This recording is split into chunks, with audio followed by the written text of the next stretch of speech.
I wanted to share what my Cambridge interview was actually like because it's quite hard to know what to expect. So all the way back in 2022, I had 2 online interviews which were 20 minutes each. And about 30 minutes before each interview, I was sent a little bit of pre-reading, which was like a fake stat sheet for me to have a little read over. They were both really understandable, and I kind of just spent that half an hour reading through it, highlighting anything, taking any notes, and just trying to expect what they might be asking me about. But it was also okay that there were a few things in the pre-reading that I didn't understand, so there was a word that I'd never come across before, and I just circled it and jotted down what I think it might mean. So both of my interviews had the exact same format, and the interviewer started by asking me just a couple of questions about the statute I had just read, for example, certain words, what I thought they meant, or how I might have interpreted them.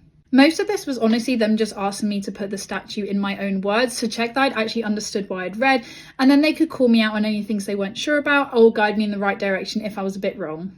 For example, that word I didn't know they did bring up, I tried to give a definition, it was a bit wrong, but they just pointed me in the right direction and we continued the conversation.